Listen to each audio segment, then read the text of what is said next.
नमस्ते। इस वीडियो में मैं आपको दिखाऊंगा कि ब्लिट्स रिपोर्ट्स कैसे बनानी है और पैरामीटर्स का उपयोग कैसे करना है। तो चलिए एक्सेल आइकन से टॉप मेनू में ब्लिट्स रिपोर्ट फॉर्म खोलते हैं और यहाँ हमारे पास हमारे बैंक खाता बैलेंस रिपोर्ट है। अगर हमारे पास ब्लिट्स रिपोर्ट एक्सेस प्रोफाइल विकल्प को डेवलपर के रूप में सेट किया गया है तो हम यहाँ सेटअप बटन देखते हैं और सेटअप बटन के पीछे हमारे पास रिपोर्ट की परिभाषा है। तो यहाँ हमारे पास रिपोर्ट का नाम है, देखें, बैंक खाता बैलेंस। फिर हमारे पास एक वैकल्पिक विवरण है और हमारे पास रिपोर्ट का एसक्यूएल क्वेरी है और दूसरे टैब पर हमारे पास पैरामीटर परिभाषाएं हैं। पैरामीटर आमतौर पर पैरामीटर का नाम होते हैं वो एक एसक्यूएल वर्क क्लॉज जो पैरामीटर को प्रतिबंधित करता है और एक वैकल्पिक वैल्यू सेट या मानों की सूची। और फिर हमारे पास तीसरी टैब पर असाइनमेंट्स होते हैं और असाइनमेंट्स भंडार की सुरक्षा को परिभाषित करते हैं। इस मामले में हमारे पास कैश मैनेजमेंट एप्लीकेशन के लिए असाइनमेंट्स हैं। इसका मतलब है कि हर उपयोगकर्ता और कैश मैनेजमेंट एप्लीकेशन से जुड़ी जिम्मेदारी को रिपोर्ट चलाने की अनुमति होगी।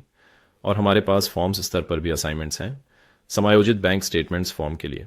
इसका मतलब है कि हम इस रिपोर्ट को समायोजित बैंक स्टेटमेंट्स के ओरेकल स्टैंडर्ड फॉर्म से भी चला सकते हैं। और तीसरे टैब पर हमारे पास रिपोर्ट का वर्गीकरण है ताकि हम रिपोर्ट को एक या अधिक श्रेणियों में जोड़ सकें।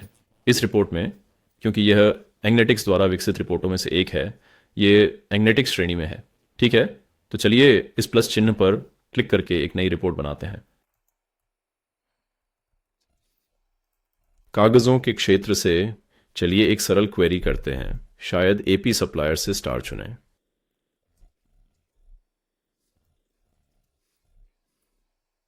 ठीक है, और हम रन बटन पे क्लिक कर सकते हैं और फिर से चला सकते हैं और फिर हमारे पास सीधे एसक्यूएल क्वेरी का आउटपुट। तो ये बहुत साधारण एसक्यूएल है। चलिए शुरू करते हैं। आमतौर पर आप रिपोर्ट में भी पैरामीटर्स शामिल करना चाहेंगे, तो आइए पैरामीटर्स जोड़ते हैं। अभी दूसरे टैब पर ये ग्रेड आउट है क्योंकि हमने अभी तक एसक्यूएल क्वेरी में एक एंकर परिभाषित नहीं किया है।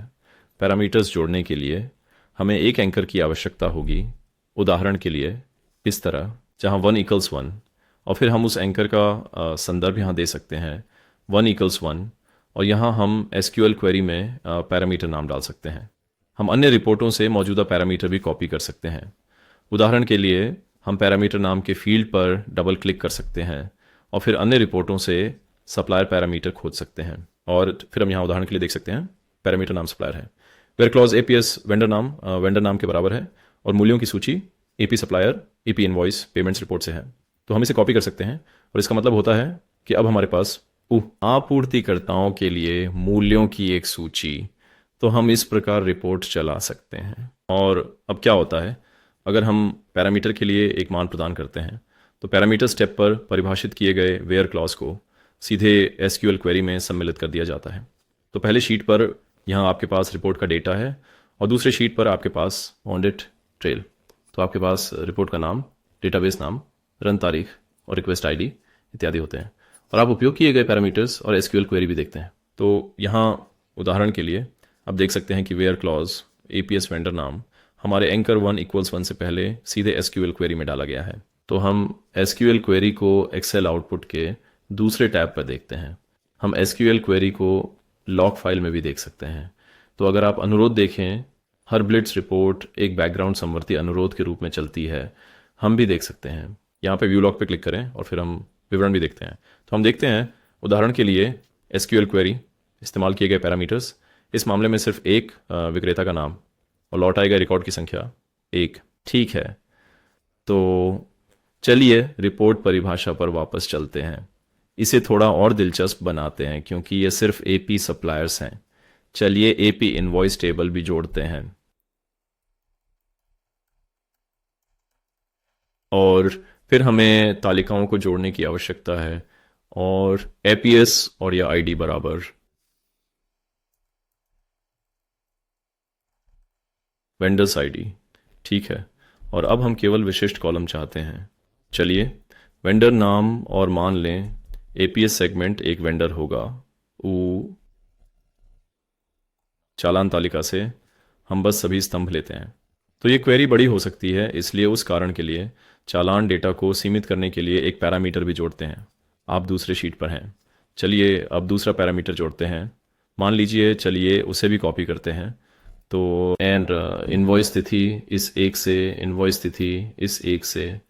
हाँ, लगता है कि ये सही है, या ये इनवॉइस तिथि बड़ा या बराबर इनवॉइस तिथि से, तो ये काम करना चाहिए।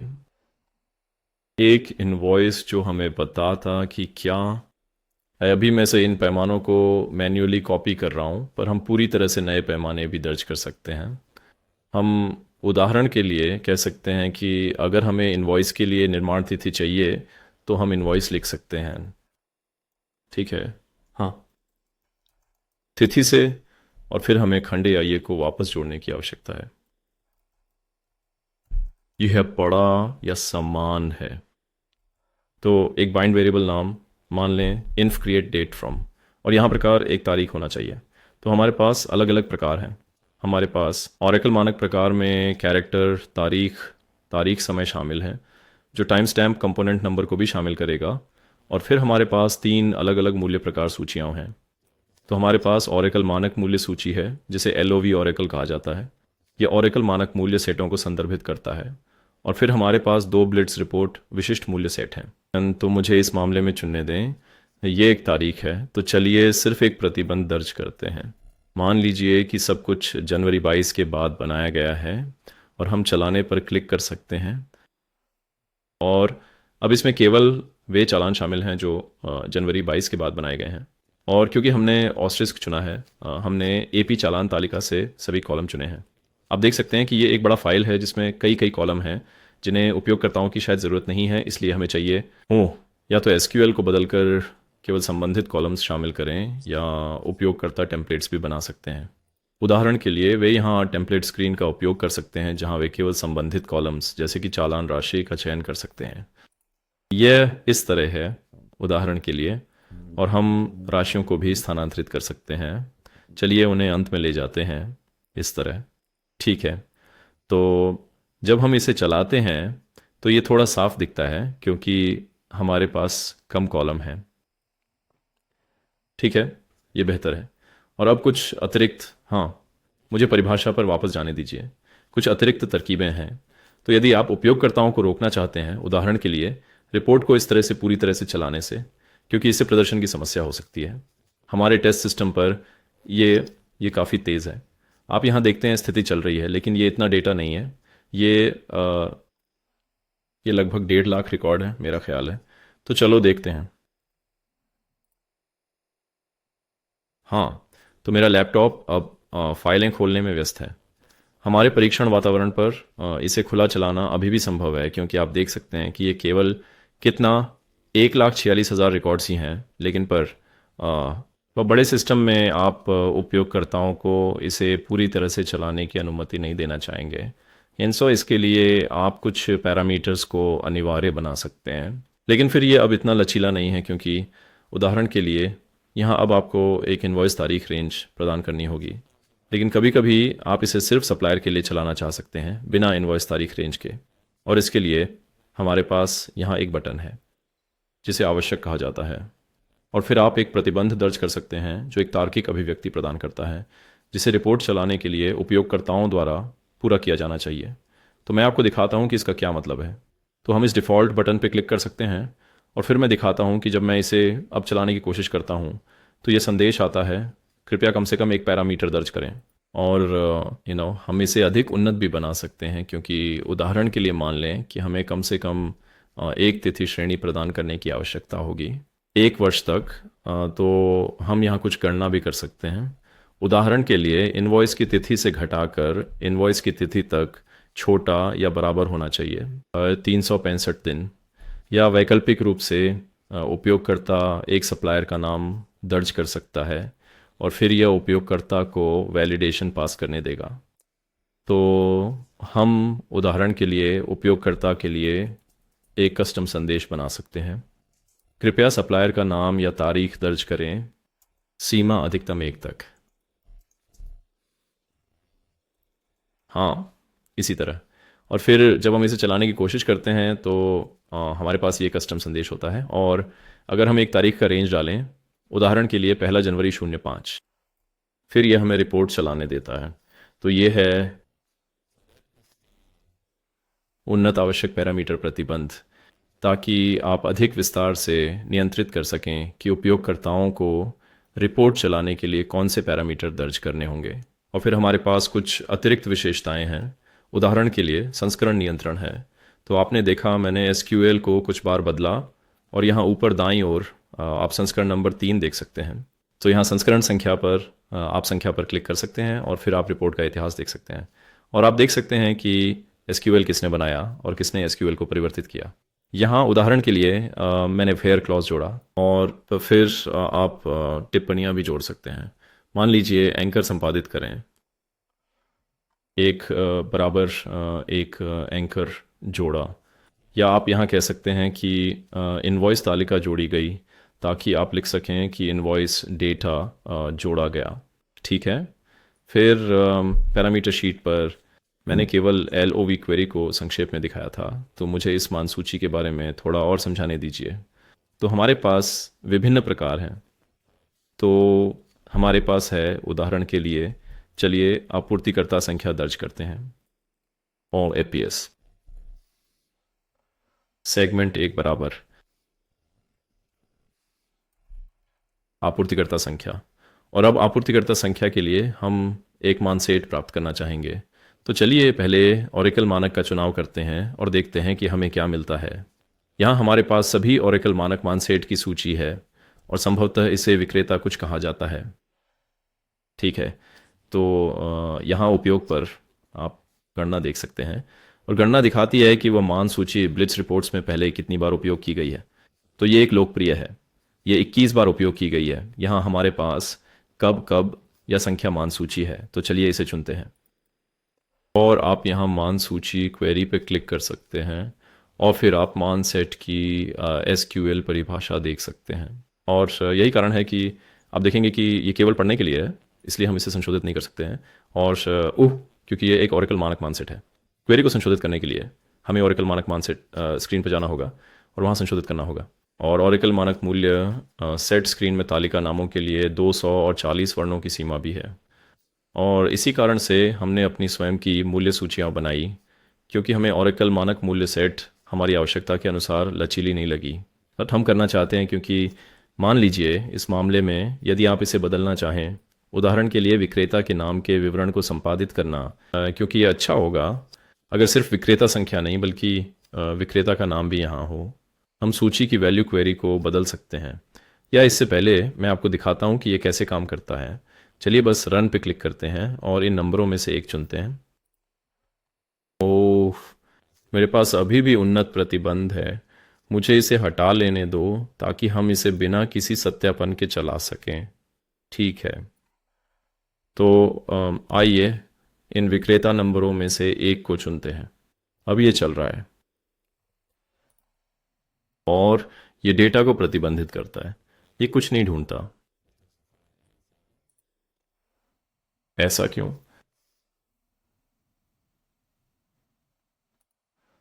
अगर ये कुछ नहीं पाता है तो हम लॉग फाइल में उदाहरण के लिए SQL क्वेरी देख सकते हैं और देखें कि इसने क्या किया।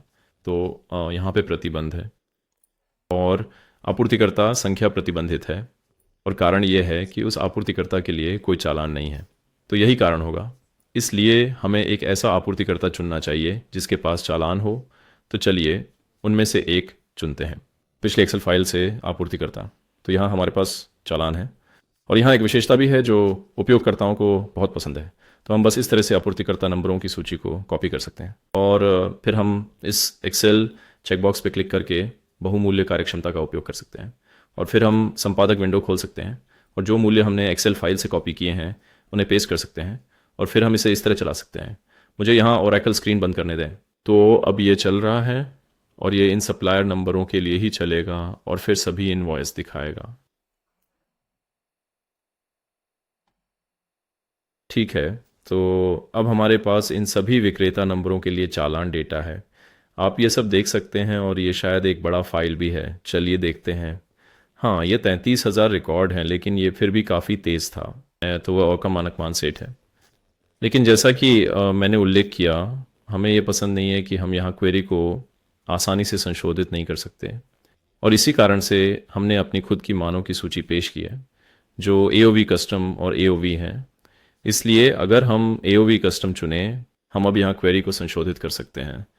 उदाहरण के लिए हम विक्रेता का नाम जोड़ सकते हैं, और फिर जब हम इसे बंद करते हैं और चलाते हैं, और अब हमारे पास, ये आप देख सकते हैं कि अब यह बेहतर है क्योंकि हमें सीधे यहाँ आपूर्ति का नाम भी दिखाई देता है। तो इसी तरह मूल्य प्रकारों की सूची काम करती है। और अगर हम इस मूल्य सूची का पुनः उपयोग करना चाहते हैं तो आप देखते हैं कि इसका कोई नाम नहीं है क्योंकि ये केवल इस विशेष रिपोर्ट के लिए उपयोग की जाती है। यदि आप इस मूल्य सूची का उपयोग विभिन्न रिपोर्टों या विभिन्न पैरामीटरों के लिए करना चाहते हैं तो आप save as shared list of value button पर क्लिक कर सकते हैं, और फिर हम कह सकते हैं एक सप्लायर नंबर। ये सिर्फ एक टेस्ट रिकॉर्ड है, और फिर आप देखेंगे कि ये हमारे पास यहाँ है और हम इसे संदर्भित कर सकते हैं ओ, या इसे विभिन्न पैरामीटर के लिए भी उपयोग कर सकते हैं। हाँ, इन एलओवीज के बारे में समझाने के लिए थोड़ी और जानकारी है और मैं शायद इसके लिए एक अलग वीडियो बनाऊंगा। तो मुझे इन असाइनमेंट्स के बारे में थोड़ा और बात करने दें। तो शुरू में मैंने कहा था कि असाइनमेंट्स रिपोर्ट की सुरक्षा को परिभाषित करते हैं। अभी जब हम रिपोर्ट्स चलाते हैं तो हमें एक डेवलपर होना पड़ता है क्योंकि कोई असाइनमेंट्स नहीं है। तो जिन रिपोर्टों के पास कोई असाइनमेंट्स नहीं है वे केवल डेवलपर्स के लिए ही दृश्य होते हैं, और इसलिए उपयोगकर्ता उन्हें नहीं चला सकते। यदि आप उन्हें उपयोगकर्ताओं के लिए उपलब्ध कराना चाहते हैं तो आपको उन्हें विभिन्न स्तरों पर असाइन करना होगा। तो हमारे पास ऑरेकल मानक स्तर जो अनुरोध समूह है, लेकिन वह भी इतना लचीला नहीं है क्योंकि कभी कभी आपके पास एक रिपोर्ट हो सकती है जिसे आप एक निश्चित अनुप्रयोग में सभी को देना चाहते हैं, और इसी कारण हमारे पास यहाँ अलग अलग स्तर हैं। तो अगर हम एप्लीकेशन स्तर चुनते हैं, मान लीजिए देयक, इसका मतलब है कि पे वाइज एप्लीकेशन से जुड़ी जिम्मेदारी में प्रत्येक उपयोगकर्ता को रिपोर्ट चलाने की अनुमति होगी। और फिर हमारे पास और भी स्तर हैं। हम व्यक्तिगत उपयोगकर्ताओं को रिपोर्ट सौंप सकते हैं, या हम व्यक्तिगत उपयोगकर्ताओं या किसी विशिष्ट स्तर को बाहर भी कर सकते हैं। तो वह सब कुछ ये बहुत सूक्ष्म आधार पर असाइनमेंट को नियंत्रित करना संभव है। और सबसे दिलचस्प असाइनमेंट है फॉर्म्स असाइनमेंट। तो हम रिपोर्ट को ऑरेकल स्टैंडर्ड फॉर्म पर लिंक कर सकते हैं। उदाहरण के लिए इस मामले में इनवॉइस वर्क बैच के लिए। तो चलिए इसे एपी इनवॉइस वर्क बैच से लिंक करते हैं, और इसका मतलब है कि जब हम अब पेबल्स में जाते हैं और इनवॉइस वर्क बैच पर जाते हैं तो हम मैन्युफैक्चरिंग मैनेजर हैं। चलिए जाते हैं, बिलों का भुगतान करें और इनवॉइस स्क्रीन पर जाएं ताकि हम उदाहरण के लिए 1 जनवरी 2005 की इनवॉइस को क्वेरी कर सकें। और जब हम एक विशेष इनवॉइस में हैं, मान लीजिए यहाँ ये वाला, तो हम इस एक्सेल आइकन पर क्लिक कर सकते हैं, और अब आप देखेंगे कि ये अब केवल हरा नहीं है, इसके पास एक पीला सितारा है। और पीला सितारा ये दर्शाता है कि हमारे पास इस ऑरेकल स्क्रीन से लिंक किए गए विशेष पसंदीदा या विशेष रिपोर्ट्स हैं। इस मामले में कुछ देयकों से संबंधित या इनवॉइस से संबंधित रिपोर्टें, और सबसे ऊपर हमारा नया एपी टेस्ट रिपोर्ट। तो हम इसे सीधे यहाँ से खोल सकते हैं और यहाँ से चला सकते हैं, और हम डिफ़ॉल्ट पैरामीटर मान भी सेट कर सकते हैं। तो उदाहरण के लिए यदि आपके पास एक विशिष्ट सप्लायर एडवांटेज सप्लायर के लिए एक इनवॉइस खुला है और आप सप्लायर का नाम ब्लिट्स रिपोर्ट क्षेत्र में डिफ़ॉल्ट करना चाहते हैं, तो हम यहाँ क्षेत्र की पहचान कर सकते हैं।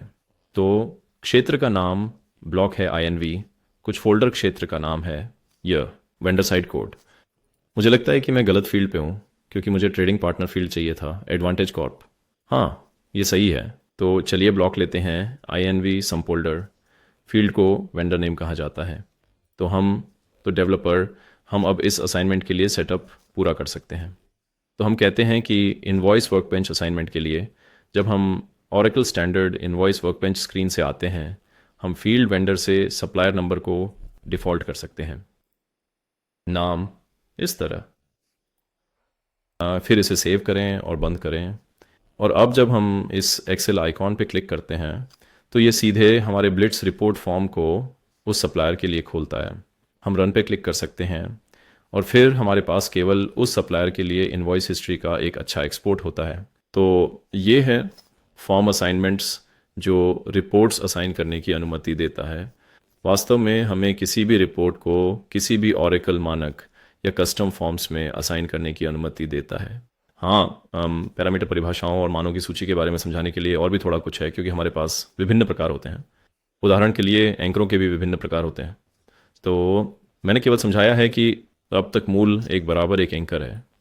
इसलिए मैं अतिरिक्त वीडियो बनाऊंगा जो बताएंगे कि इन विभिन्न एंकर प्रकारों का उपयोग कैसे किया जाएगा और डिपेंडेंसियों का उपयोग कैसे किया जा सकता है और विभिन्न मूल्यों की सूचियों का उपयोग कैसे किया जा सकता है। देखने के लिए धन्यवाद।